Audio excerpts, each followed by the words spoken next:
The cold winds of the Hindu Kush howled across the rugged ridges, biting into the skin of every man in the column. Snow crunched beneath the feet of war-hardened Macedonian soldiers who had once basked in the sun of Egypt and Persia. Now, they marched forward into terrain so foreign it may as well have belonged to another world. At the head of the procession, cloaked in thick wool and draped with a scarlet mantle, rode Alexander the Great, his gaze fixed eastward, beyond the jagged mountains, toward the mysterious land of India. Alexander had conquered much, but this felt different. This was not just a military campaign. It was a plunge into myth, into the edge of the world as described by Herodotus and ancient seers. India was no longer a rumor on the fringes of Greek geography. It had taken on a pulse and shape, defined by the whispers of merchants, the stories of Persian envoys, and the tales told by Indian emissaries who spoke of mighty rivers, towering elephants, and warrior kings. Behind Alexander stretched the remains of an empire forged by fire and vision, thousands of men, some born in Macedon, others picked up along the journey through Asia, Persia, and Egypt. They had crossed deserts, stormed citadels, and stood beneath the pyramids. Now they stood before a challenge not just of strength, but of endurance, faith, and madness. The Hindu Kush mountains were unforgiving. Narrow passes twisted like snakes through cliffs that threatened to collapse with the slightest echo. Frostbitten soldiers shivered as they led pack animals burdened with siege engines, gold, and scrolls. Horses slipped on ice. Men fell and were lost in the snow. Supplies were scarce. Morale was thinning. And yet none dared question the path ahead, not while Alexander rode among them. But even Alexander felt the weight of the mountains. His usually steady hands trembled slightly as he unfolded the worn-out maps, sketched from Persian merchants, drawn from memory, guided by faith. The cities of Taxila and the Indus River shimmered somewhere in the distance of his vision. If he could reach them, if he could break into India, he would surpass the legends of Dionysus and Heracles. He would become eternal. At night, beside the flickering glow of campfires, stories were shared to silence the dread. Veterans recounted the victories at Issus and Gaugamela, painting Alexander as invincible. But younger men whispered of the horrors ahead, of Indian war elephants said to crush legions, of kings with armies beyond number. Some feared the gods were growing jealous of Alexander's ambition. He paid these whispers no mind. Instead, he walked through the camp, offering words, laying hands on the shoulders of the weary, promising glory. To him, this was more than conquest, it was destiny unfolding. As days passed, the army reached higher altitudes. The wind turned sharper, the breath thinner. Still they marched, driven by a force greater than orders, a belief that to follow Alexander was to walk into legend. But fate, too, had plans. One morning, a snowstorm rose without warning. Visibility vanished. Men vanished. Screams were swallowed by the wind. Alexander, drenched in frost, rallied his men from horseback, shouting through the storm, urging them not to stop. Not now, not this close. By nightfall, hundreds were missing. Fires couldn't be lit. Food was nearly gone. Even the most devout now questioned whether this campaign was a divine journey or a descent into ruin. One general, Craterus, approached Alexander quietly and said, "Even gods rest, my king. Your men are flesh, not myth." Alexander looked him in the eye. "We march not as men," he replied. "We march as memory." Then, in what would become a tale passed from soldier to soldier, a small bird, foreign and bright-feathered, landed on Alexander's outstretched hand. He smiled. "We are close," he said softly. "India begins with science." The next morning, as the storm cleared, scouts returned with news. Green valleys were visible ahead. Rivers flowed. The descent had begun.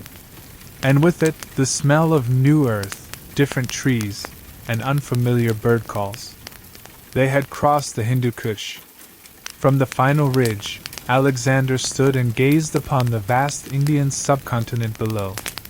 The land stretched wide and full of promise and peril. He thought not of war, but of transformation. This was not the end of the world, as the old maps suggested. It was a beginning. A world richer, stranger, and more powerful than even Olympus could have imagined. Behind him, his army slowly followed, limping, limbering, and learning to breathe again. They descended into India, not as conquerors, but as seekers, haunted and hungry. The unknown now had a name, and Alexander was ready to carve his into it. As Alexander's army descended the slopes of the Hindu Kush, the white world of snow gave way to green valleys, river-fed fields, and rocky outcroppings that framed a land breathing with warmth and mystery. This was Gandhara, the westernmost province of the Indian subcontinent, a crossroads of cultures, beliefs, and ambitions. Here, Alexander would meet not only new kings and warriors but new ideas that challenged the very foundation of the world he knew. The moment they entered the valley, they noticed the difference. The air was thick with incense drifting from temples that clung to the cliffs. Statues of gods, many-headed, many-armed, watched from cave walls. Instead of Zoroastrian fire altars or Greek columned shrines, the structures here resembled organic stone hills, some round like domes, others cut deep into the rock. Priests in saffron robes walked silently past the columns of Macedonian troops, offering no hostility, only calm stares. Alexander, ever the student as much as the soldier, was fascinated. He rode ahead with a small escort to meet the local satrap, a governor named Ampi, known to the Greeks as Taxiles. Unlike Darius or Bessus, Taxiles did not meet the invader with spears but with gifts, golden vessels, war elephants, and most notably, the promise of friendship. "You come not to enslave, but to learn," Taxiles said through an interpreter, bowing slightly. "If so, then Gandhara opens its gates." Alexander responded with grace, clasping his hands in the local fashion. "I do not conquer men who offer peace. I walk among them as one of their own." It was a calculated move, diplomacy over destruction. The war-weary soldiers welcomed rest. Taxiles, clever and practical, knew that aligning with the world's most powerful commander would serve his kingdom far better than resistance. But it was not only the politics of Gandhara that captivated Alexander. It was its philosophy. In the days that followed, he visited temples and shrines unlike any he had known. He sat with wandering teachers, sramanas, ascetics who renounced power, luxury, and even identity. They wore no armor. They wielded no swords. And yet they commanded presence. One in particular, an old man named Dandames, refused to stand when Alexander entered his grove. He sat cross-legged, silent and unshaken. "Do you not know who I am?" Alexander asked. "I do," Dandames replied. "You are a shadow that moves quickly across the earth. But shadows pass. Truth remains." The words struck him harder than any blade. His officers grew uneasy. Some urged him to execute the philosopher for insolence. Others urged caution. But Alexander merely smiled. "He fears nothing," he said. "That is power I have never conquered." He offered Dandames gold. The sage laughed. "I need nothing. I own myself." "Can you say the same, King of Men?" That night, Alexander sat awake under the stars, turning the words over in his mind. He had crossed the known world to write his name in history. But what if history was illusion? What if the true kingdom was not one ruled, but one mastered within? Still, the road ahead was not all peace and thought. Beyond Gandhara lay rivals to Taxiles. chief among them King Porus, a fierce and proud ruler who saw no honor and surrender. But for now, the valley was calm. The soldiers recovered. The locals traded spices, fabrics, and tales. Macedonians and Indians ate together. They laughed over differences in custom, how bread was shaped, how gods were worshipped, how the moon was named. Here, cultures did not collide. They conversed. It was in Gandhara that Alexander first encountered the early ideas of Buddha, though the name was not yet clear to him. In carved caves, he saw serene figures seated in deep meditation, surrounded by symbols he did not understand but somehow recognized in his heart. The conqueror was changing. He summoned his scribe and ordered the preservation of every scroll, every teaching, every word he could gather. "This is not treasure," he said. "This is a map of the soul." When he rode out of Gandhara weeks later, the soldiers were stronger, but so was something else, an unease that no weapon could defend against. The enemy ahead was not just the king with war elephants. It was the question, why do we conquer, and what remains when conquest ends? As the army crossed into the lands beyond Gandhara, they left behind more than just a place. They left behind a version of themselves, one that saw the world in terms of power alone. Now they marched into a land that would force them to reconsider everything.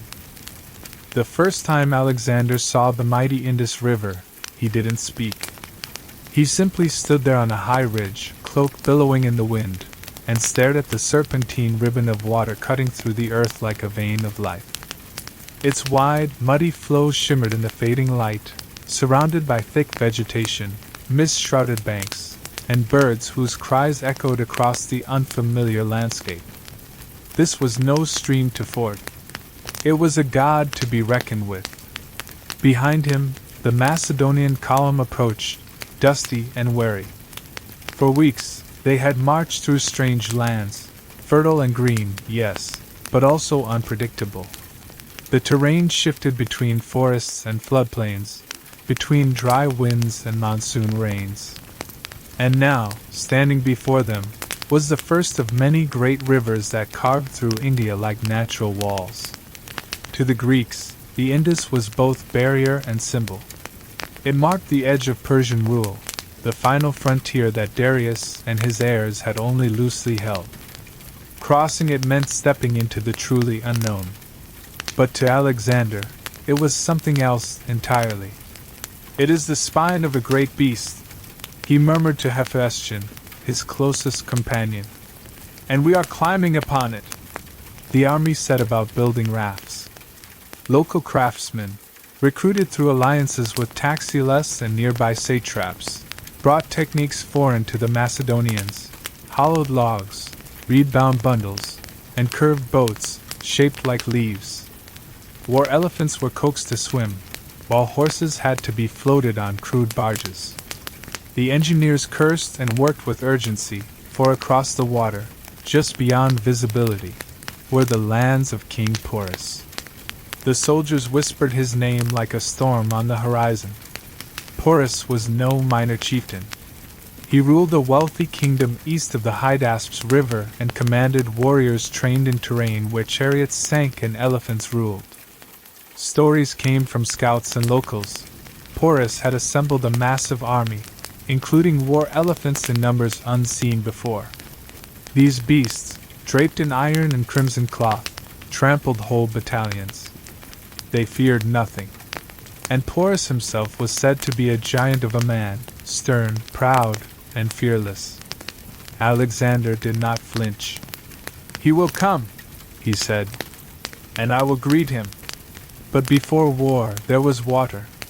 Crossing the Indus was more than a military task. It was a test of will.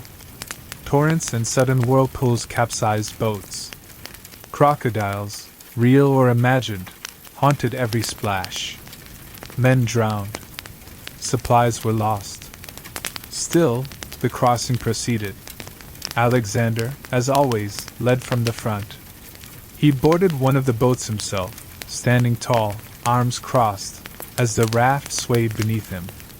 He looked like a myth, a second Achilles riding the river Styx. When the crossing was complete, a city was founded. On the banks of the Indus, he ordered the construction of Alexandria on the Indus, the latest in a growing chain of cities bearing his name. It was to be a stronghold, a trading hub, and a symbol of his permanent presence. Columns were erected, streets laid in Hellenic order, and Greek settlers appointed to govern. But even here, Indian architects shaped the temples.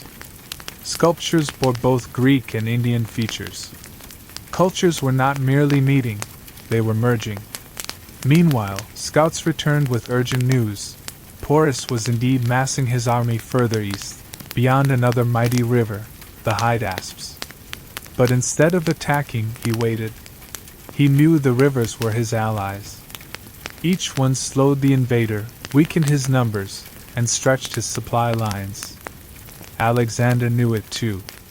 But he had learned much since Gandhara, not just about terrain, but about how rivers shaped minds. The locals worshipped the rivers. They saw spirits in them, gods even. The Greeks honored Poseidon, but here, the water was more primal, more immediate. As the army pushed toward the Hydaspes, they passed fields soaked with floodwater and dotted with thatched villages. The people watched in silence, unsure whether to flee or bow. Alexander ordered his men not to pillage, and instead sent envoys ahead offering clemency for those who cooperated. Some resisted. Skirmishes broke out. A few villages burned. But many surrendered without fight.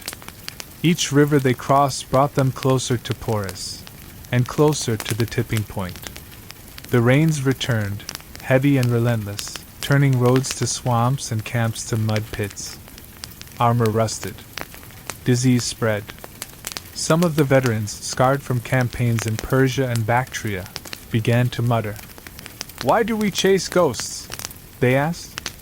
"We have crossed the world. Let him have his elephants." But Alexander would not turn back. Not yet. He walked through the camp nightly, silent and observant. He knew the weariness in their eyes. And yet he believed in something deeper than conquest, legacy. One night, he summoned his officers and unrolled a soaked map beneath torchlight. "We do not fight Porus for land," he said. "We fight him because this river, this beast, guards the story we were born to finish." It was at that moment that he revealed his plan. They would not cross the Hydaspes in plain sight. Instead, they would march north along the riverbank, wait for the rains to swell the current, and cross in secret under the cover of night. He had done the impossible before. He would do it again. As the men lay in their tents, thunder rumbled beyond the canopy. The Hydaspes roared in the distance. And somewhere across its far bank, Porus waited, his elephants ready, his banners raised. The rivers of India had tested Alexander. Now, they would bear witness to what came next. Dawn came quietly over the Hydaspes River. A dense fog clung to the earth like a veil of secrets. The waters churned gently, deceptively calm. On the far bank, hidden beyond reeds and rising mist, stood one of the most formidable men Alexander had ever faced, King Porus, Lord of Porava, monarch of elephants, and defender of his people. Porus was no myth. He was real, flesh and spirit, towering over most men, broad-shouldered and dark-eyed, with a beard like a lion's mane. He wore a golden circlet, not as ornament but as symbol of lineage and power. Unlike the petty rulers who had bent their knees to Alexander or fled into the hills, Porus did not hide, nor did he sue for peace. He waited. The scouts brought word first. "He comes not as a negotiator, but as a storm." Porus had mobilized his army and chosen his battlefield, a wide plain beyond the eastern bank of the Hydaspes, flanked by forest and swamp, with the river at his back. It was a bold, even dangerous choice. But for Porus, it was symbolic. This was his homeland. He would yield no ground. When Alexander heard the reports, he did not smile. He nodded solemnly. At last, he said, a king worth remembering. He gathered his commanders, Hephaestion, Cenis, Craterus, Perdiccas, and pointed toward the river's winding course. The time had come for his gambit. For days the army had moved up and down the bank, feinting crossings, building false camps, tricking Porus into scattering his troops. But now the rains had slowed. The river still roared, but it was crossable, with courage and cunning. On a moonless night, Alexander led a chosen force, around 5,000 infantry, 2,000 cavalry, northward, marching in silence under stormy skies. Thunder rolled overhead. Lightning cracked, briefly illuminating the dark, soaked ground. The men wrapped their weapons in cloth. Horses were led in hushed reverence. No campfires. No horns. Only the sound of boots in the mud. They reached a wooded island in the river, narrow and overgrown. A natural crossing point. Alexander's engineers had already prepared rafts and coracles. The men slipped into the water, trembling not from fear but from cold and adrenaline. The river fought them. Logs broke free. One horse was dragged under. A soldier drowned. But the majority made it across, and just before dawn, they formed into ranks on the far side, armor dripping, breath misting in the morning chill. Porus's scouts spotted them too late. Word spread through his camp, and the Indian king reacted with swift precision. He did not panic. He did not flee. He turned toward the noise and ordered his war elephants to the front. The ground shook. Nearly 200 elephants, each clad in iron plates, each carrying archers and javelin throwers, lumbered into position. Their tusks were tipped with steel, their hides painted with red and black sigils of war. Between them marched thousands of infantry, tall, broad-shouldered men with curved swords, long bows, and wooden shields. Porus rode atop his own elephant, larger than most, adorned with gold and crimson. From that height he surveyed the field, calm as the river at dawn. Across the plain, Alexander's troops formed up quickly. The companion cavalry gathered near the center, while light infantry and archers spread out along the flanks. Alexander rode Bucephalus, his black stallion, already muddy to the knees. The two forces were now locked in what would become one of the most dramatic face-offs in ancient history. But there was a pause, just a breath of silence, as the fog began to lift and both kings saw each other for the first time. No words were exchanged. No end is sent. The battle had already begun in spirit. Now it awaited only motion. Alexander turned to Hephaestion. He is taller than I imagined. And prouder, Hephaestion said. They both knew this would be no simple charge, no quick rout. The elephants posed a threat unlike anything the Macedonians had faced. Chariots could be broken, infantry scattered. But these beasts were walls of muscle and fury, immune to fear, immune to pain. The Macedonian phalanx would be vulnerable.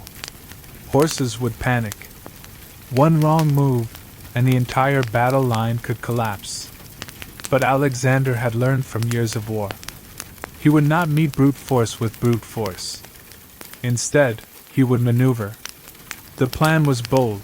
He would harass the flanks, stretch the enemy line, and bait Porus into charging too early. Once the elephants committed, the cavalry would encircle them, while light infantry targeted the mahouts, the elephant riders. Still, it was a risk. A single break in discipline could mean disaster. Porus raised his arm. Horns blew. Drums thundered. The elephants began to move. Alexander clenched his jaw and whispered to Bucephalus. Not yet. He waited. Waited for the line to stretch. Waited for Porus to overextend. Then, as the first elephants broke into a trot, he raised his sword. Now! The battlefield erupted. Rain still lingered on the wind as the battle of the Hydaspes erupted in full fury. The earth trembled beneath the charge of elephants, their roars blending with the cries of men and the rhythmic pounding of war drums. It was not merely a clash of armies, it was a collision of worlds. Alexander had faced many enemies before, but nothing like this. The field was chaos incarnate, trunks swinging like battering rams, arrows streaking from elephant backs, and the earth churned into mud by thousands of marching feet. The elephants came first, massive, unstoppable. They trampled Macedonian lines like waves smashing cliffs. Their sheer size terrified the horses, causing units of cavalry to scatter. Phalangites braced their sarissas in tight formation, but even the longest pike seemed frail against an animal taller than a house. Alexander knew this would happen.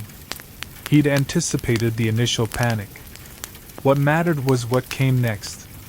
He shouted to his Hypaspists, elite infantry trained for flexibility. Divide! Open the ranks! Let them pass! It was a dangerous maneuver, but brilliant. The soldiers parted like water around boulders, allowing elephants to charge through rather than crash into solid walls. As the beasts passed, nimble warriors swarmed around them, slashing at their legs and spearing upward toward the vulnerable bellies. Others targeted the mahouts, the elephant drivers. With deadly precision, archers aimed for their exposed heads. When a mahout fell, the elephant panicked. Some bolted, crushing Porus's own lines. Others turned, causing havoc among their allies. Alexander had turned the enemy's greatest weapon into an unpredictable force. Meanwhile, the companion cavalry, led personally by Alexander and Hephaestion, wheeled around the battlefield's flanks. They struck like lightning, quick raids that cut down archers and disoriented Porus's infantry. The Indian lines, stretched to contain the elephants' movements, began to fragment. Still, Porus was unyielding. From atop his massive elephant, he issued commands with a voice that thundered above the storm. He did not retreat. He did not waver. When one of his elephants was brought down screaming, he urged his beasts forward, leading a renewed assault through the shattered center. Alexander saw it. There, he said to Hephaestion, pointing at Porus's silhouette in the dust. The storm walks with the crown. He gave the signal. A detachment of mounted archers, Scythians and Bactrians, swung wide around the field and targeted Porus's elephant. Arrows flew like rain, thudding against armor, tusks, and flesh. The king ducked behind his shield but held fast. He fought like a hero from epic tales. The battlefield became a mosaic of bravery and blood. Horses fell screaming. Men slipped in mud slicked with crimson. The river, once serene, now carried away the bodies of the fallen.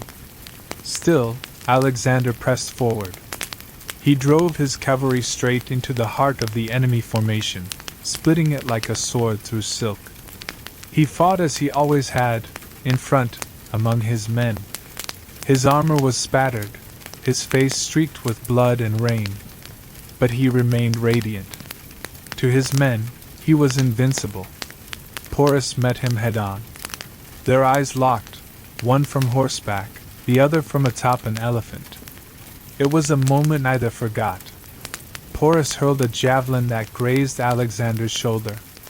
In response, the Macedonian archers fired a volley that struck Porus's beast in the neck. The elephant staggered but did not fall. Then came the final push. With infantry reassembled and cavalry regrouped, Alexander ordered a coordinated assault.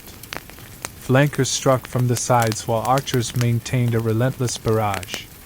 Slowly, the Indian army began to fold inward. Elephant after elephant was neutralized, either slain, wounded, or driven into retreat. Porus's remaining warriors formed a defensive ring around their king, fighting with desperate valor. It was dusk before the fighting waned. Porus's elephant, bleeding and exhausted, finally sank to its knees. The king did not flee. He sat atop his beast, spear broken, eyes defiant. Around him, silence fell. His soldiers either surrendered or lay motionless. The great plain was littered with wreckage, bodies, shattered weapons, torn banners. Alexander approached slowly, flanked by guards. His own armor was dented, and his cloak torn. But his voice was calm. "King Porus," he called, "you have fought nobly. What do you ask of me?" Porus lifted his chin. "Treat me as a king would treat another king." Alexander smiled. "And you shall have everything that befits a king." In that moment, conquest became respect. The Battle of the Hydaspes was over. It had cost both sides dearly. But it was more than a Macedonian victory. It was the forging of a strange new alliance, one born not of submission, but of mutual admiration. Porus would be reinstated as satrap of his own land, with even more territory granted by Alexander. The Indian king had lost the battle, but gained something far greater, honor in the eyes of history. And Alexander? He had won yet again. But something had changed. For the first time, he saw that even in victory, he was reaching the limits of what men could bear. But for now, the banners flew high. The river ran red. And the name, Porus, was etched into the legend of the conqueror of worlds. The battlefield was still. Where once roared elephants and clashed iron, now lay silence, a heavy, reverent silence that blanketed the plains like morning mist. Smoke drifted from the broken siege carts and torn standards. The Hydaspes River, swollen from days of rain and the toll of war, flowed quietly past bodies and banners alike. Alexander stood beside Bucephalus, brushing mud from the stallion's flanks. His eyes were on the horizon, not with the hunger of conquest, but the weariness of understanding. He had won. The Indian army was shattered. Yet something inside him remained unsettled. Porus had been captured, not in chains or humiliation, but with his dignity intact. When the Macedonian guards first approached him, Porus had refused to dismount. His elephant, wounded but breathing, had knelt as if in mourning. Porus sat upright, back straight, his spear snapped in half but still clutched with pride. Alexander had not approached as a conqueror. He had walked toward Porus slowly, arms bare of weapon, cloak hanging loose, face open and curious. "You have fought as few men dare," Alexander said softly. "Why did you not surrender earlier?" Porus's voice was hoarse but unwavering. "Because I am not a servant. I am a king." And in that moment, a strange bond formed, not of alliance, not yet of friendship, but of mutual respect that transcended language or empire. Alexander offered him water. Porus drank without flinching. Then, with great dignity, he slid from the back of his elephant and stood beside his conqueror, not beneath him, but beside him. In the days that followed, Porus was not treated as a prisoner. He dined with Alexander's generals, discussed tactics with Macedonian strategists, and even walked the battlefield with the young conqueror, examining what had occurred with the detachment of seasoned warriors. It was here that Porus revealed the names of his fallen generals, and the honor rituals his people followed for their dead. Alexander listened. "You remind me of Achilles," Alexander said one night beneath the stars. "Unbreakable until the end," Porus replied. "You remind me of the river, always moving forward, but never forgetting where it began." The Macedonian army was impressed. Some even whispered admiration for the Indian king who had nearly brought their phalanx to its knees. They called him the Elephant King, not in jest, but as a title of power. And Alexander, rather than diminish the name, embraced it. He reinstated Porus as satrap of his own kingdom, granting him command over not only his former lands, but those newly conquered territories to the east. "No man rules better," Alexander told his officers, "than one who has already fought to the edge of the world." But the victory came at a cost. Hundreds of Alexander's soldiers lay buried beside the Hydaspes, their shields now silent, their names etched only in memory. The companion cavalry had taken heavy losses. Hephaestion bore a wound to his shoulder. Craterus had lost a dozen men under his direct command. Even Bucephalus limped slightly.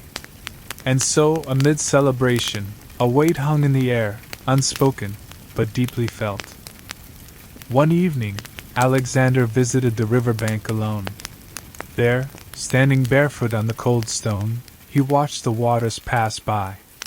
He spoke softly to himself, or perhaps to the river. "I came here seeking greatness, but I've found limits. Not in others, in me." He thought of his father, Philip of Macedon, who had never crossed such distances, who had never ruled so many, but who had also never left behind so many graves. He thought of Darius, the Persian king who fell trying to protect an empire. And he thought of his mother, Olympias, who had once said, "A man can conquer the world but lose his soul in a single battle." That night, a new unease settled in Alexander's heart, not regret, but a kind of recognition. He was no longer the boy who had charged into Asia with dreams of heroic songs. He was a king now among kings, carrying not just his own ambition, but the weight of every city, every tomb, every friend lost in pursuit of something greater. Back in the camp, a new temple was being erected, a shrine to Nike, the goddess of victory. But beside it, Porus's men built a smaller monument, a carved stone elephant with the names of the fallen etched into its flanks. Alexander visited it silently. He traced the carved lines with his fingers. When asked what the statue meant to him, he answered, "It means I was not the only great man here." News of the battle spread across the empire. In Babylon, scribes wrote of the Valley of the Elephants.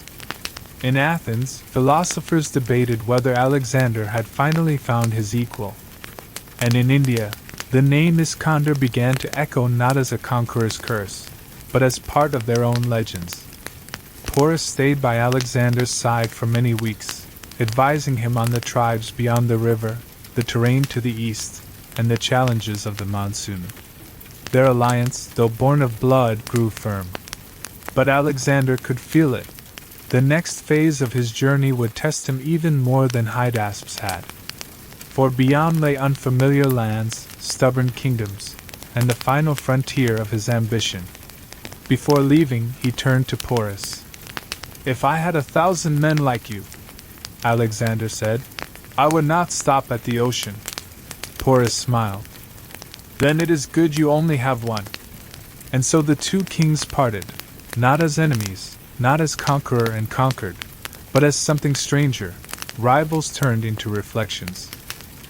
The sun had barely risen when Alexander's army broke camp and began its slow, deliberate march eastward, away from the banks of the Hydaspes. The battlefield was behind them now, a graveyard of victory. Ahead lay a land unknown, shimmering in the haze of jungle mist and ancient legend. The conquest of Persia had made Alexander a king. Egypt had made him a god. But India was beginning to test what it meant to be human. The monsoon rains had come early. Paths turned to rivers. Supply carts sank to their axles in mud. Armor rusted overnight. Mosquitoes swarmed, and soldiers grew thin with fever. Some whispered that they had reached the end of the world, not because there was no more land, but because the land itself no longer welcomed them. Still, Alexander pushed forward. He had heard of tribes in the east, free cities untouched by empire, warlike mountain kingdoms, and above all, a people known as the Malians. They were fierce, it was said, and refused to kneel to anyone, Persian or otherwise. That defiance lit something inside Alexander. Conquering them wouldn't just extend his empire, it would complete it. But something was changing in his men. At night, around the fires, the songs grew quieter. Fewer men toasted to glory. More spoke of home. Many had marched with Alexander for 8 years, through deserts and rivers, from Illyria to Bactria, from the Nile to the Industry. They had followed him across continents. But now, many wondered if there would ever be a return. Hephaestion noticed it first. "They follow you still, but not with the same fire," he told Alexander as they watched the army struggle through a flooded forest. "You must give them a reason not just to obey, but to believe." Alexander nodded but said nothing.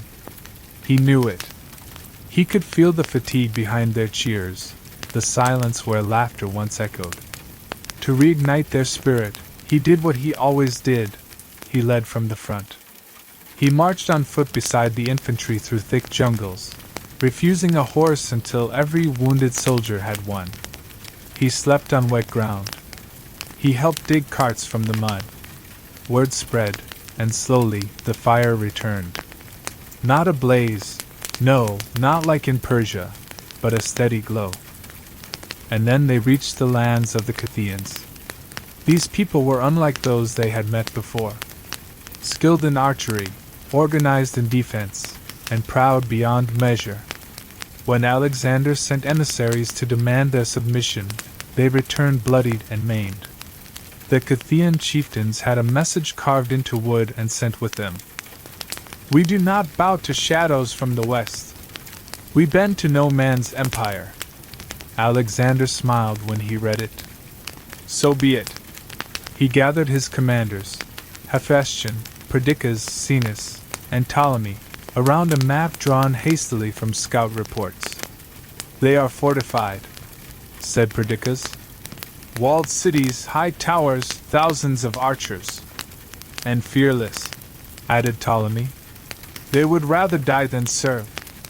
Alexander pointed to a narrow valley leading into Scythian territory. "Then let them see what it means to fight men who do not stop." The next phase of the campaign began with skirmishes. The Scythians used the land well, hitting quickly from forest cover, then vanishing before Macedonian steel could strike back. They laid traps, poisoned wells, burned crops. Alexander's army was not just fighting men, it was fighting the jungle itself. In one raid, a group of Macedonian scouts were lured across a shallow river and ambushed. Only 2 survived. One of them, bleeding and delirious, told Alexander, "They fight like spirits, no sound, no mercy." Still, Alexander advanced. He ordered mobile siege towers to be built from nearby timber. He adapted his formations, spacing them out to avoid ambushes. He recruited local guides and even allowed Indian soldiers allied with Porus to lead reconnaissance missions. Slowly, relentlessly, the army moved forward, cutting down resistance city by city, tower by tower. But then came the city of Sangala.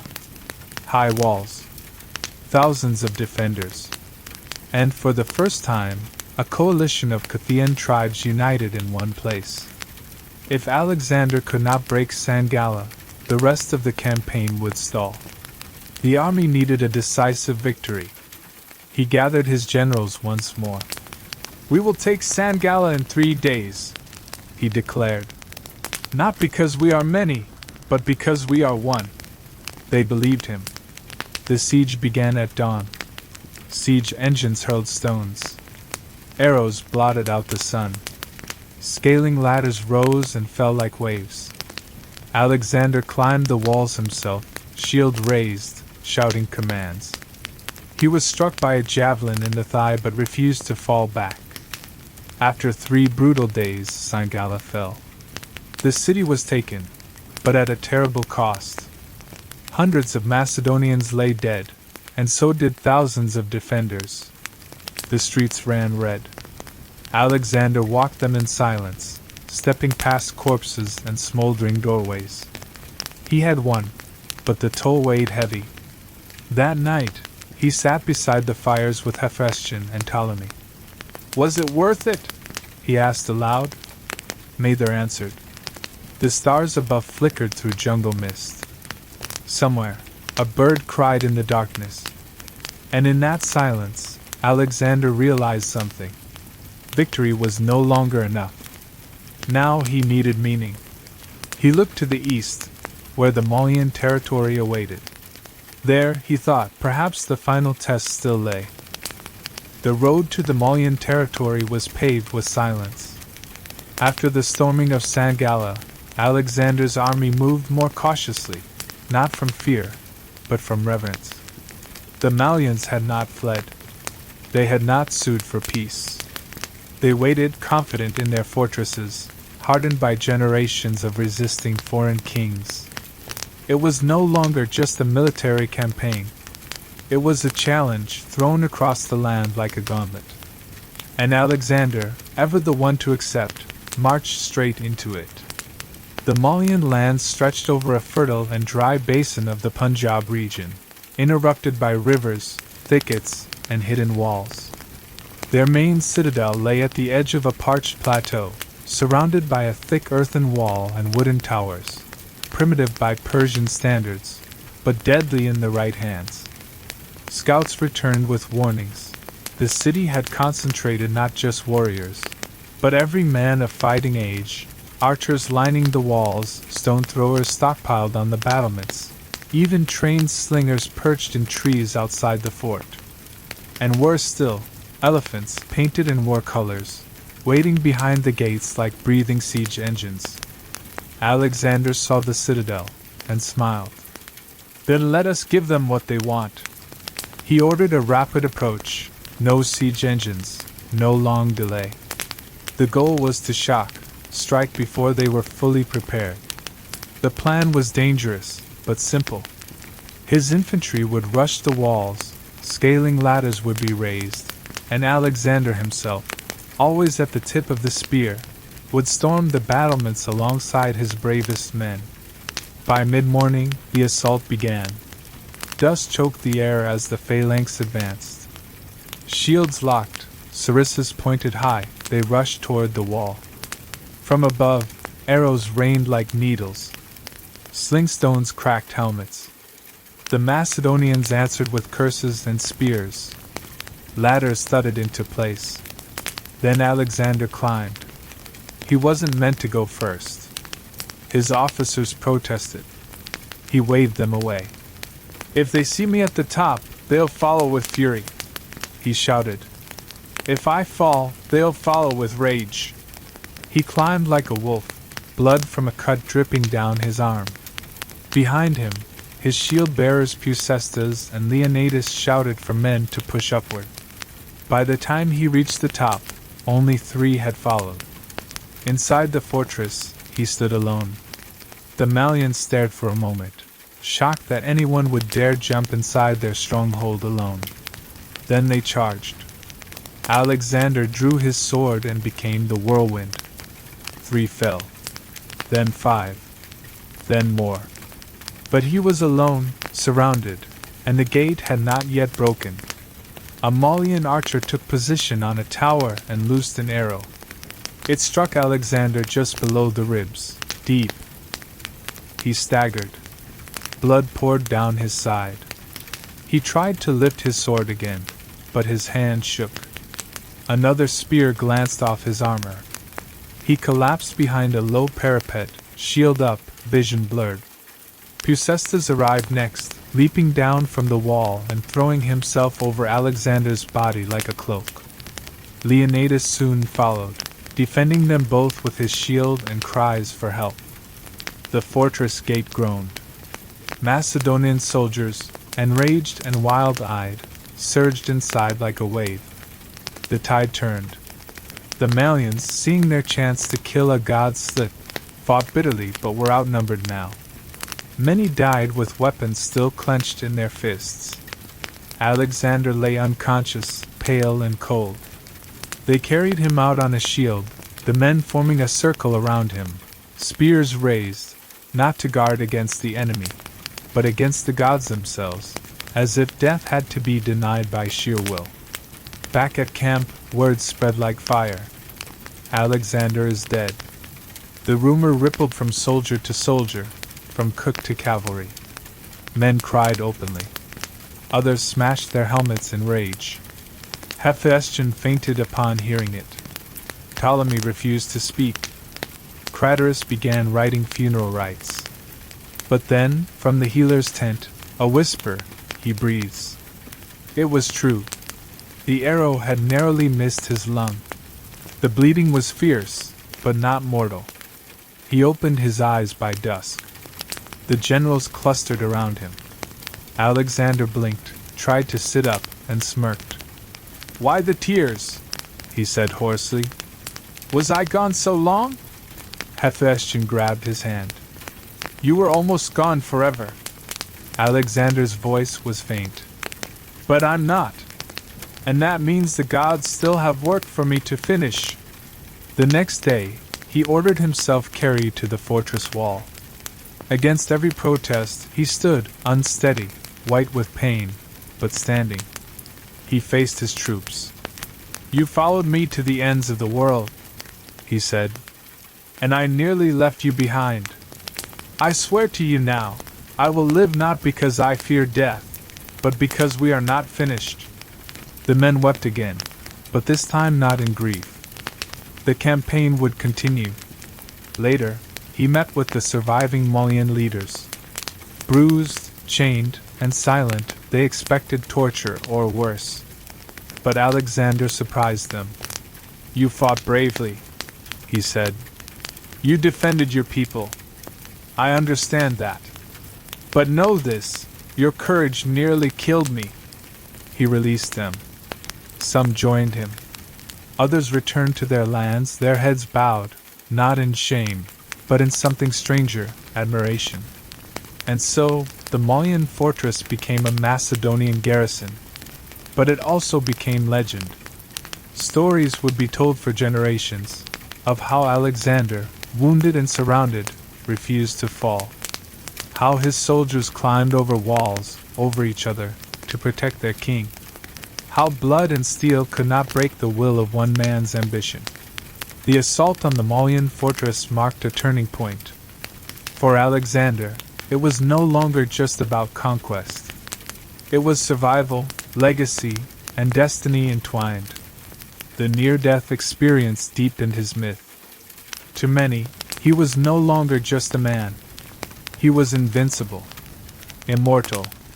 But to Alexander, lying awake under starry skies with pain in his ribs, the message was clearer. Even gods bleed. The winds had changed. For weeks, the sun had baked the Maulian lands dry, but now the horizon was thick with clouds, pregnant with monsoon rain. Alexander sat beneath a silk awning, his ribs still bandaged, body bruised, but his mind unyielding. He stared east.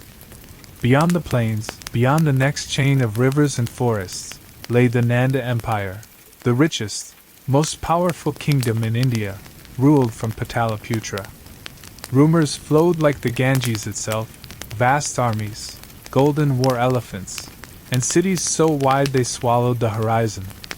Alexander's heart burned.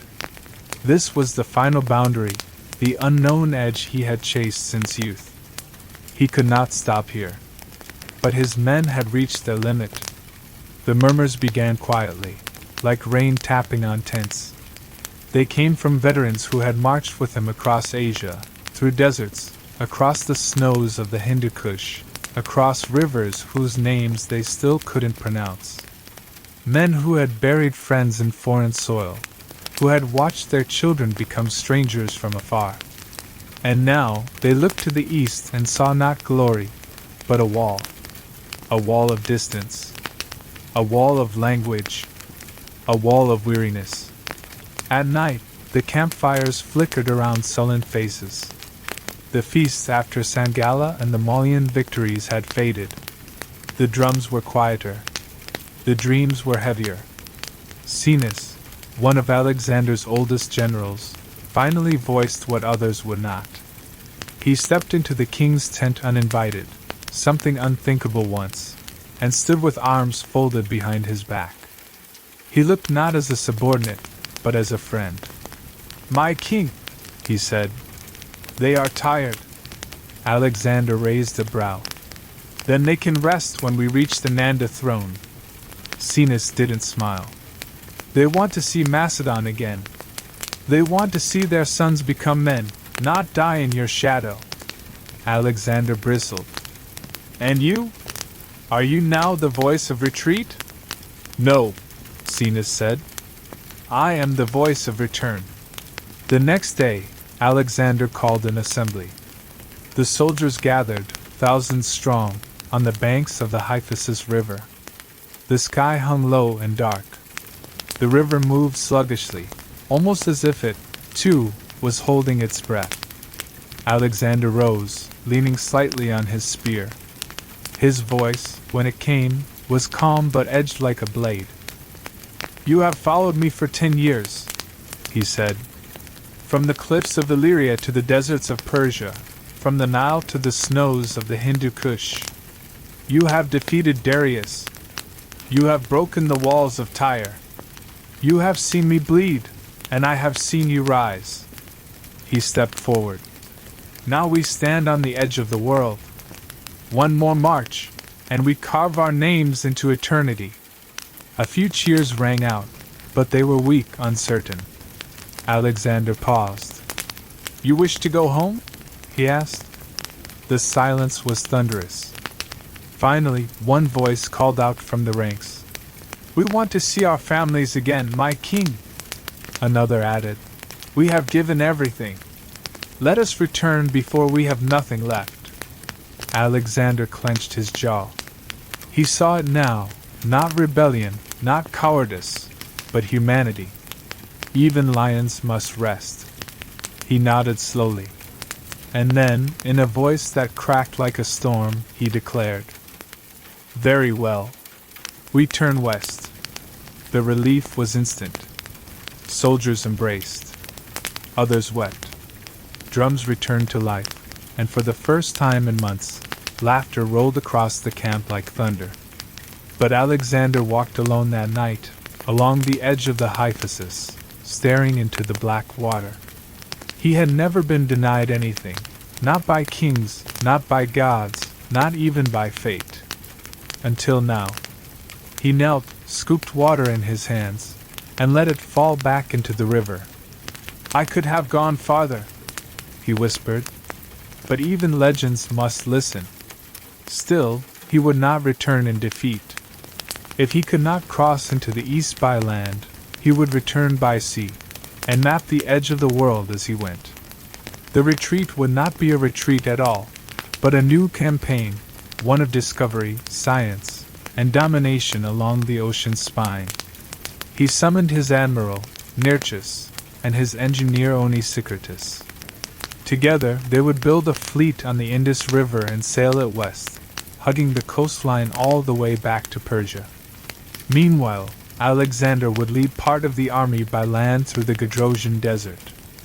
But first, they needed to reach the sea. And that meant facing the final battles along the Indus, where rebellious tribes still resisted. Alexander's resolve sharpened.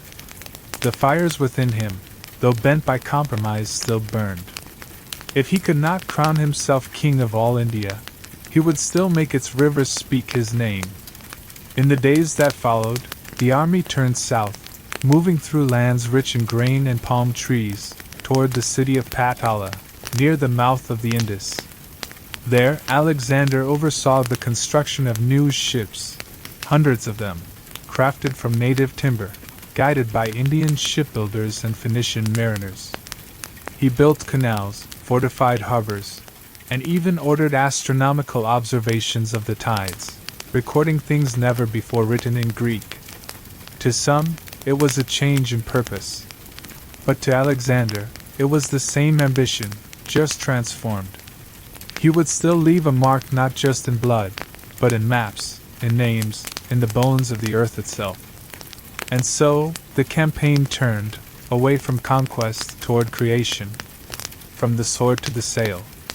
But the most brutal test still awaited him. To reach Persia, Alexander would march across the Gadrosian Desert, a land so harsh, even local kings avoided it. He did not choose this path out of ignorance. He chose it out of defiance. "If I cannot expand the world," he said, "then I will conquer the impossible." The aftermath of the Battle of the Hydaspes River was unlike many other moments in Alexander the Great's long campaign of conquest. The fierce clamor of swords and the deafening roar of war elephants had finally ceased.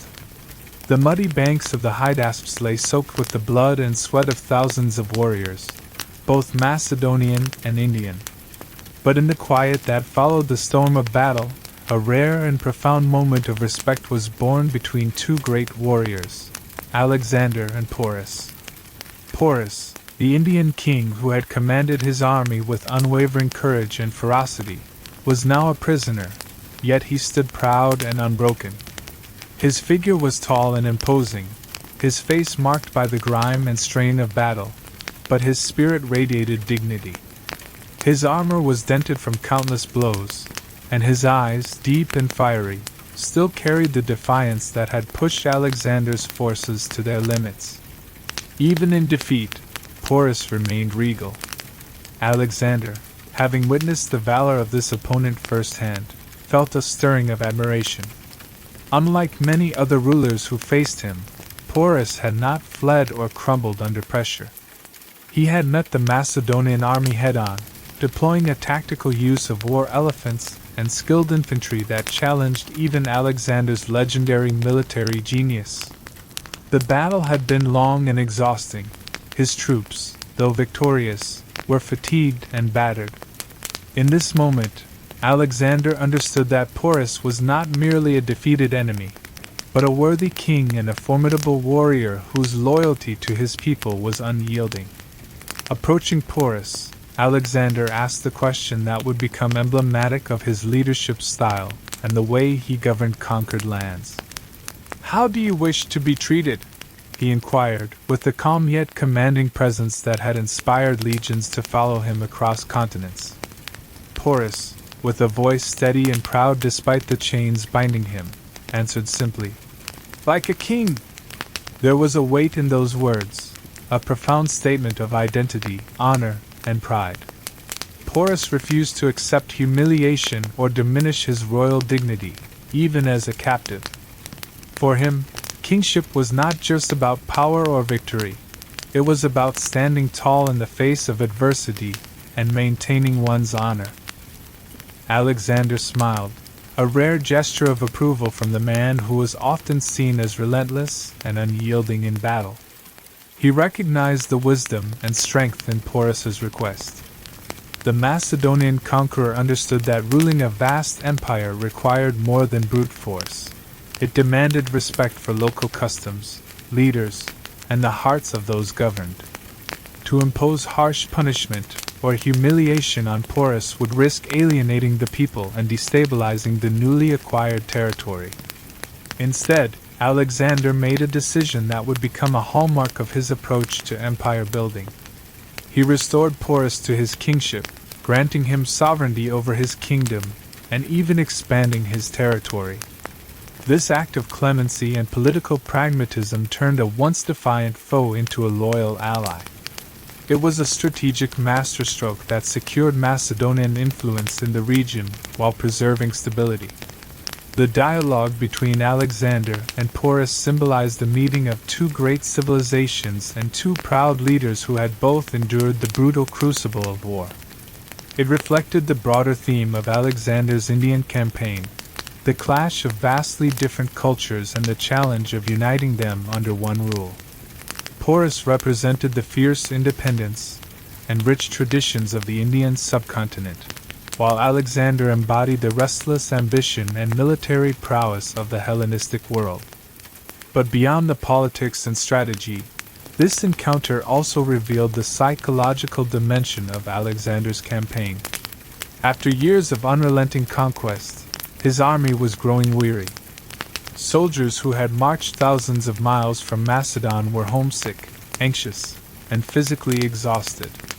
The battle against Porus had been one of the toughest challenges they had ever faced.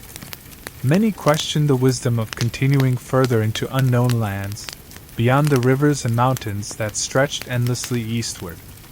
The respect shown to Porus was a reflection of Alexander's understanding of these human limits. He realized that ruling a vast empire was not just about crushing enemies. It was about forging alliances and showing mercy when it was politically expedient and morally just. Alexander's treatment of Porus sent a powerful message to his own men and to the peoples they governed. Strength was balanced by wisdom, conquest was tempered by respect. This moment also highlighted the personal qualities that made Alexander a legendary leader.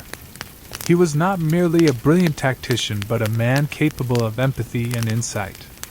His recognition of Porus's dignity and his willingness to honor it helped solidify his reputation not just as a conqueror, but as a ruler who could inspire loyalty and admiration across cultures. As news of Porus's restored kingship spread, it brought a sense of hope and order to the turbulent borderlands of Alexander's empire. It reassured local rulers that submission did not mean destruction, and that cooperation with the Macedonian king could bring stability and prosperity. This pragmatic approach was crucial for maintaining control over the diverse and sprawling territories that stretched from Greece to the Indian plains. Yet beneath this diplomatic victory lay the deeper, more difficult realities of Alexander's campaign. The battle with Porus had marked the farthest point of his eastward expansion. His troops, though victorious, were restless and unwilling to march further into the unknown. They feared the vast jungles, the strange peoples, and the relentless monsoon rains that awaited them beyond the Hyphasis River, modern Bias River. The respect Alexander showed Porus foreshadowed the coming crisis of leadership, the mutiny at the Hyphasis River, where his army would refuse to march further east. For now, however, the bond between these two warriors stood as a testament to the complex nature of conquest, a blend of bloodshed and mercy, domination and diplomacy. As the sun dipped below the horizon over the Hydaspes battlefield, Alexander and Porus parted ways, not just as victor and vanquished, but as men who had recognized the strength and honor in one another. Their meeting was a moment of humanity amid the brutal sweep of history, a reminder that even in war, respect and dignity could survive. The sun had barely risen over the rugged plains by the Hydaspes River when Alexander the Great, ever the visionary, conceived an idea that would immortalize his victory and honor the bravery of his loyal companion. Amidst the aftermath of one of his toughest battles, Alexander ordered the founding of a new city, a city that would bear the name of his beloved horse, Bucephalus. Bucephalus was no ordinary steed. From the moment Alexander tamed the wild horse as a youth, the animal had been more than just a mount. Bucephalus was a symbol of the Macedonian king's indomitable spirit, loyalty, and courage. Through countless battles, across deserts and mountains, Bucephalus had carried Alexander fearlessly into the heart of enemy lines, often saving his master's life. Their bond was legendary, a partnership forged in danger and victory. Now, as Bucephalus grew old and battle-weary, Alexander sought to commemorate the horse's unwavering service. The new city, Bucephala, was to be a lasting monument, a beacon of Greek culture and a strategic hub on the easternmost edge of Alexander's empire. It would serve as a testament not only to military conquests but also to the enduring loyalty that defined Alexander's leadership. The founding of Bucephala was a moment of both triumph and solemnity. Alexander's soldiers, exhausted but jubilant, gathered to witness the laying of the city's foundations.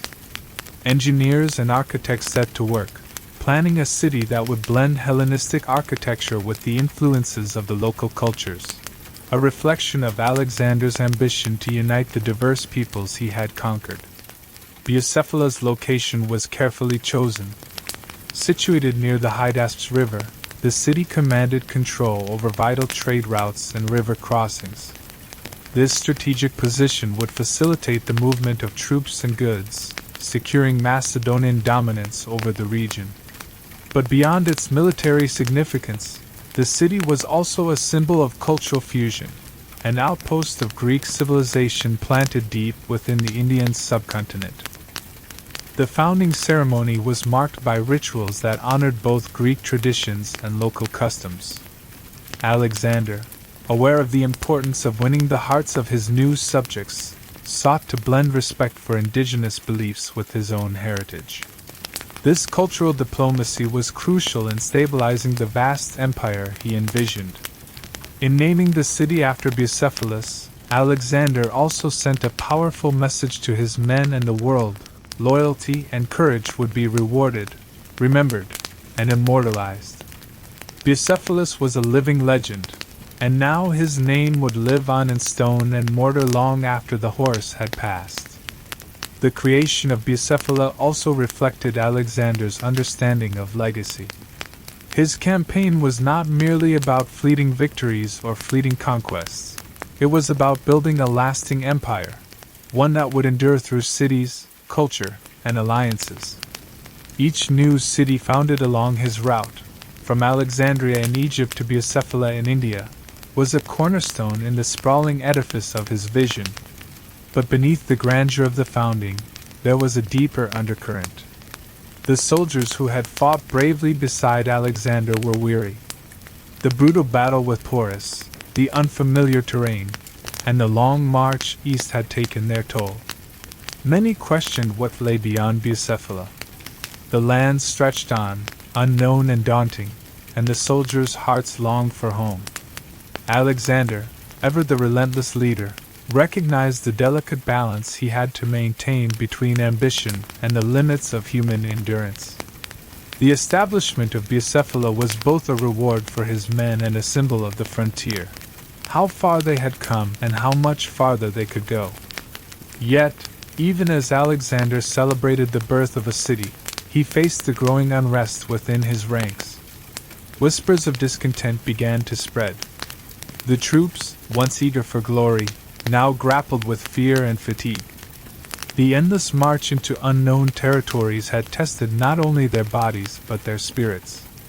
This tension would soon erupt into one of the most dramatic moments of Alexander's campaign, the mutiny at the Hyphasis River.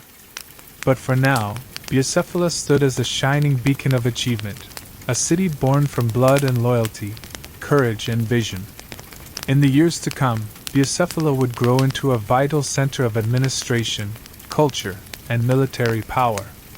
It would serve as a reminder of Alexander's genius and his unique approach to empire building, where respect for local traditions met with Greek ideals of governance and culture.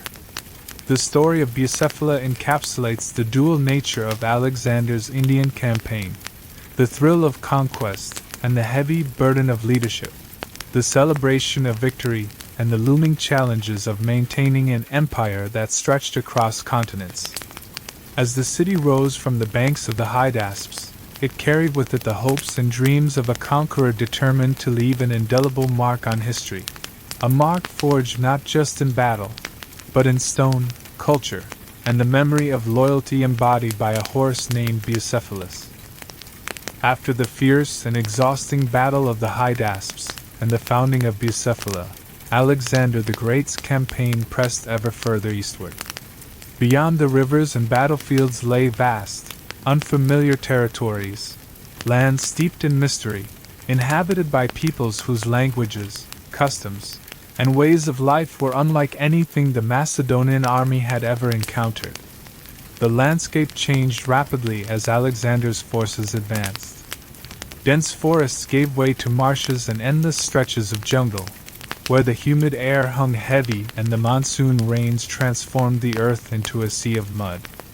Strange animals roamed the underbrush, and exotic birds filled the canopy with unfamiliar cries.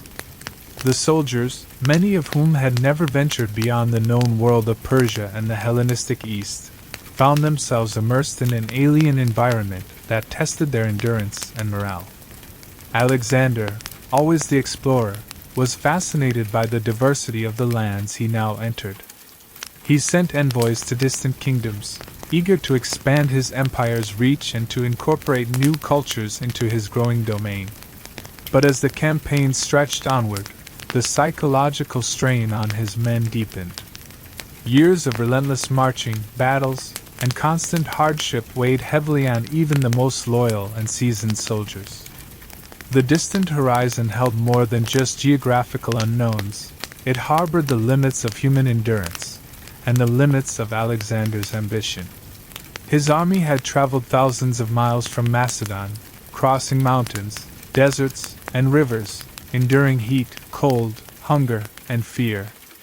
The vision of conquering the entire world was no longer an abstract dream, but a harsh reality marked by fatigue and disillusionment. Rumors began to spread among the ranks about the lands beyond the Hyphasis River, modern-day Bias River. Soldiers whispered of vast forests, fierce tribes, and fierce warriors who wielded unfamiliar weapons and employed unconventional tactics. Tales of enormous war elephants and exotic beasts circulated in campfires. To many, the East was not just a place but a symbol of the unknown, a boundary they feared crossing. Alexander, however, was undeterred. His spirit burned with an insatiable hunger for glory and discovery. He believed that true greatness required pushing beyond every boundary, conquering not just lands but the fear of the unknown itself. His dream was not simply to rule but to fuse the great civilizations of East and West, to create a new world order under his banner. But the mood among the troops was shifting. The initial exhilaration of conquest had faded. Fatigue and homesickness gnawed at the hearts of the Macedonians. The soldiers, once inspired by Alexander's charisma and the promise of everlasting glory, began to question the wisdom of continuing this seemingly endless march into uncharted territory. Voices of dissent grew louder. Some soldiers spoke openly of their longing to return home, to their families, their homes, and the familiar lands they once knew. They feared the hardships that lay ahead, the unknown diseases of the jungle, and the possibility of facing even larger armies and more daunting challenges. Alexander's generals sensed the growing unrest and struggled to maintain order. They reminded the men of the glory that awaited them, the spoils of victory, and the honor of serving under the greatest commander of their time. But the soldiers' resolve was weakening. The turning point came at the Hyphasis River, the last great natural barrier before the deeper, wilder lands of India. Here, the Macedonian army, weary and broken, finally reached its limit. Despite Alexander's impassioned speeches and appeals to duty and ambition, the troops refused to march any further. What followed was one of the most dramatic moments in the entire campaign: the mutiny at the Hyphasis. The soldiers, exhausted by years of hardship and battle, demanded to turn back. They yearned for the familiarity of home, for rest, and for the end of this seemingly endless war. Alexander faced a profound crisis. His vision of boundless conquest clashed with the human limits of his army. He was a leader who had never known defeat, yet here, confronted with the will of his own men, he had to choose between his ambition and the welfare of those who followed him. After tense negotiations and heartfelt pleas, Alexander reluctantly agreed to halt the eastward march. The decision was not an admission of defeat, but a recognition of reality. A moment of humility for a man who had conquered so much yet had to respect the limits of his followers. The mutiny marked a turning point in Alexander's campaign. It was a moment that exposed the fragility beneath the surface of his empire building. The vast lands to the east would remain unconquered, at least for now. Yet even in retreat, Alexander's legacy continued to grow. The lessons learned from the mutiny and the strange lands beyond the Hyphasis shaped his later decisions. His campaign was as much about diplomacy and cultural fusion as about military conquest. The bonds he forged with local rulers, the cities he founded, and the respect he showed to his enemies. All these would influence the shape of the Hellenistic world for centuries. The march eastward had been a journey into the unknown, into strange lands, into the limits of human endurance, and into the depths of leadership and loyalty. It was a chapter marked by courage and conflict, by dreams and disillusionment. As Alexander turned his army back westward, the soldiers carried with them stories of exotic lands and fierce battles, tales that would echo through history. The campaign in India had tested the limits of the greatest conqueror and his men, revealing not only their strength but also their humanity. The strange lands ahead would remain a symbol of mystery and challenge, a frontier that marked the boundary between ambition and reality, between conquest and retreat. As Alexander the Great stood at the banks of the Hyphasis River in the summer of 326 BC, he faced a confrontation unlike any battle he had fought before. The enemy was no longer a foreign army but his own weary troops. The Macedonian soldiers, once fueled by ambition, glory, and the dream of empire, now confronted their leader with something far more formidable than any opposing force: mutiny. For years, the army had marched thousands of miles from Macedon through Persia, into the vast and diverse lands of India. They had crossed treacherous mountains, scorching deserts, and wild rivers, fighting fierce battles like the legendary clash against King Porus at the Hydaspes. Their victories were monumental, their courage unparalleled. Yet, the human spirit has limits, and those limits were now painfully evident. The Hyphasis River marked the easternmost point reached by Alexander's forces. Beyond it lay lands shrouded in mystery and peril, full of unknown tribes and strange customs. The terrain grew wilder, the climate harsher, and the uncertainty weighed heavily on the soldiers' hearts. What had once seemed like a grand adventure had turned into an endless ordeal. Rumors of immense war elephants and fierce enemies ahead stirred fear among the ranks. Tales of dense jungles filled with deadly beasts and diseases spread like wildfire. The soldiers, many of whom were veterans hardened by years of combat, began to question the wisdom of pushing further into the unknown. At camp near the Hyphasis, a mood of unrest simmered. Small groups of soldiers whispered of home, their families, their villages, the lives they had left behind. The idealistic zeal that had propelled them eastward was fading, replaced by exhaustion and a deep longing for rest. The breaking point came when Alexander called for his army to continue marching east, beyond the river. What followed was an unprecedented act of defiance. The soldiers refused to move forward. Led by seasoned officers and common soldiers alike, the army made it clear they would no longer follow Alexander into the unknown. The mutiny was not born of cowardice but of human frailty. It was a collective cry for survival, a demand to end the relentless march. For Alexander, the mutiny was a personal and political crisis. A man accustomed to absolute loyalty and unwavering devotion, he was forced to confront the reality that even the greatest conqueror could not bend the will of his men indefinitely.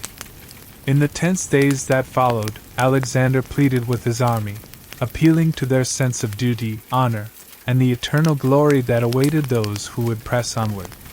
He reminded them of their past victories, of the riches and renown that conquest promised. Yet his words fell on ears deafened by fatigue and fear. The rebellion was not merely about marching orders. It was about limits, the limits of human endurance, of loyalty, and of ambition itself. The soldiers' resolve was hardened by years of hardship, loss, and the stark realization that the dream of endless conquest was impossible. In the end, Alexander yielded. Though it pained him deeply, he accepted the will of his army and ordered a retreat. The campaign's momentum had reached its farthest point, and the greatest expedition in history was set to turn back. This moment was more than a tactical decision. It was a humbling acknowledgement of the human cost of empire building. Alexander's concession preserved the cohesion of his army, and prevented a full-scale breakdown, but also marked the symbolic boundary of his eastern ambitions. The mutiny at the Hyphasis River was a turning point. It underscored the fragile nature of loyalty in the face of overwhelming adversity, and revealed the complexities of leadership beyond the battlefield. Alexander was not just a military genius but a ruler who had to negotiate the hearts and minds of his followers. The soldiers, too, would never be the same. The mutiny planted seeds of doubt and disillusionment that would echo through the remaining years of the campaign. The camaraderie forged in battle was now tinged with weariness and the harsh realities of survival. Yet, even in retreat, Alexander's vision endured. The lessons learned at the Hyphasis shaped his subsequent strategies and interactions with the diverse peoples of his empire. He understood that conquest was only the beginning. Governance, cultural integration, and diplomacy were the true challenges ahead. The mutiny also symbolized the boundary between myth and reality. Alexander's legend as an unstoppable conqueror was tempered by this human moment, where the ambition of a king met the limits of men. As the army prepared to turn westward, they carried with them memories of vast, strange lands and battles hard fought. The mutiny was not a defeat, but a testament to the endurance and humanity of those who marched beside Alexander. In the grand tapestry of history, the mutiny at the Hyphasis stands as a powerful reminder. Even the mightiest campaigns are shaped not only by swords and strategy but by the hearts of those who fight, and the complex bonds that tie leaders to their people. With the mutiny at the Hyphasis River behind him, Alexander the Great reluctantly accepted the limits imposed by his weary army. The dream of conquering the entire Indian subcontinent would have to wait. Yet, the journey back to familiar lands was far from an easy triumph. Instead, it would lead the Macedonian forces into one of the most harrowing and tragic episodes of the entire campaign: the treacherous march through the Gedrosian desert. The decision to retreat was as much a test of survival as it was of leadership. Alexander, though deeply disappointed, understood that pressing further east would risk the collapse of his army. Still, the path westward was not a simple return home. Vast deserts lay ahead, arid, unforgiving lands where nature itself seemed to conspire against the conquerors.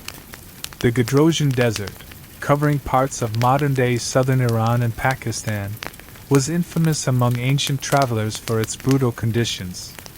Scorching sun by day, freezing cold by night, scarce water sources, and a barren landscape made it one of the most inhospitable places imaginable. Yet, this was the route Alexander chose to take, partly to avoid the Persian coastal cities and partly as a final trial of his army's resilience. As the Macedonian forces entered the Gedrosian expanse, the harsh reality of desert warfare became evident.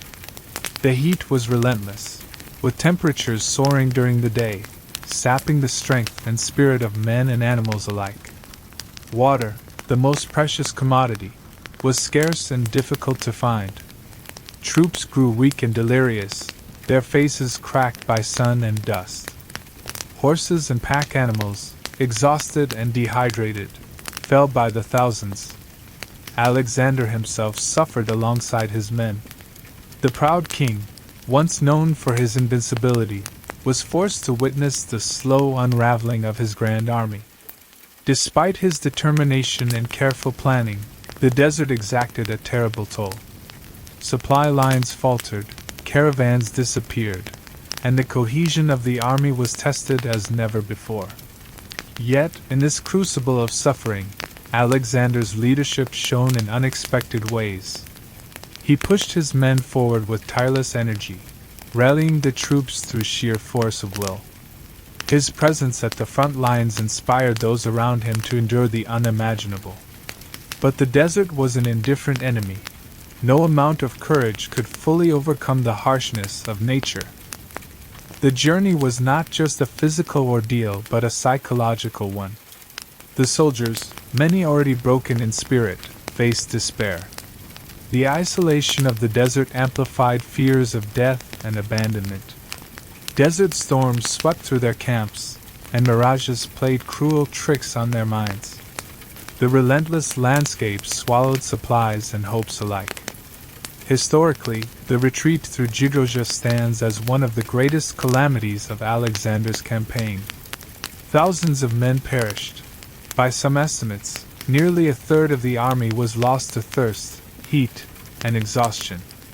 The suffering was so extreme that it would be remembered for generations as a cautionary tale of hubris and hardship. Yet, even in the face of such loss, the campaign left behind stories of endurance and loyalty. Small groups of soldiers banded together to survive, while Alexander continued to lead with unwavering resolve. His vision of empire remained alive, even as the desert threatened to extinguish it. The desert march also forced Alexander to reconsider his approach to conquest. The brutal cost of pushing into unknown lands made him more cautious about future campaigns. His later efforts emphasized consolidation, administration, and alliances rather than relentless expansion. When the Macedonian forces finally emerged from the Gedrosian desert into more hospitable lands, they were shadows of their former selves, physically and emotionally scarred, but still proud and fiercely loyal to their leader. The desert had tested them to the limits of human endurance and beyond. The retreat through Giroja marked the beginning of the end of Alexander's eastward campaign. It was a stark reminder that even the greatest conquerors must contend with the forces of nature and the fragile limits of their armies. As the survivors continued their journey back toward Persia and eventually Babylon, the legacy of the Desert March would remain a powerful symbol of sacrifice, of human resilience, and of the high cost of empire. In the grand story of Alexander the Great, the Gedrosian Desert stands as a somber chapter.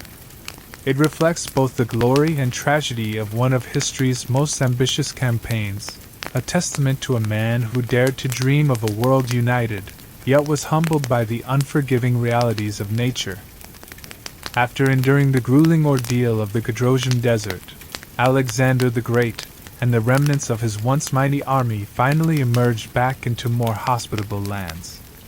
The retreat from India marked the end of the most ambitious and arduous chapter of his legendary campaign, a journey that had stretched the limits of human endurance, leadership, and ambition. The march back to Babylon was both a physical and symbolic homecoming. Babylon, the ancient city that had welcomed Alexander as a conqueror years earlier, now awaited him once again. It was a place of power, culture, and the crossroads of civilizations, a fitting stage for the closing act of a tale that had reshaped the known world. Despite the triumphs and expansions, Alexander's return was tinged with a bittersweet reality. His army, once tens of thousands strong, was a fraction of its original size. Many had perished in battle, disease, or the harsh conditions of the desert. The men who followed him bore scars, visible and invisible, from years of relentless campaigning. Yet Alexander remained the indomitable spirit that had inspired countless soldiers and struck awe into enemies. His vision of a unified empire, blending east and west, was still alive in his mind and heart. He saw himself not merely as a conqueror but as a bridge between cultures, a ruler who sought to meld Persian, Indian, and Macedonian traditions into a new, enduring world order.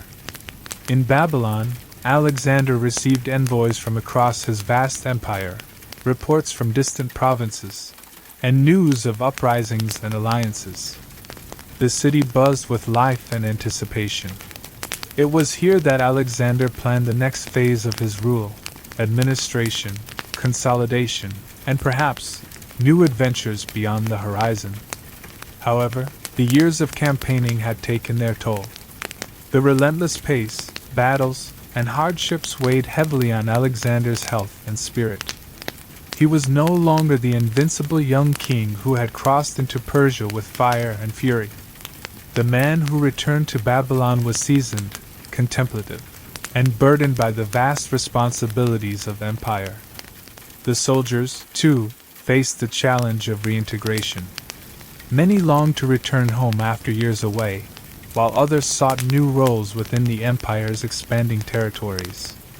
The campaign had changed them, transforming farmers and soldiers into veterans of the world's greatest military expedition.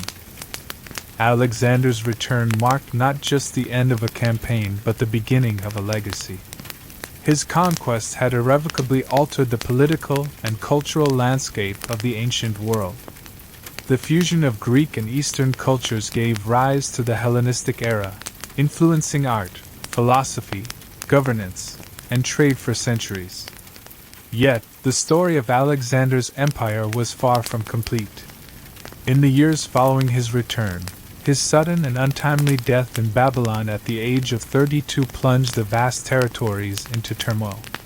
Without a clear successor, the empire fragmented, and generals fought for control. But the legend endured.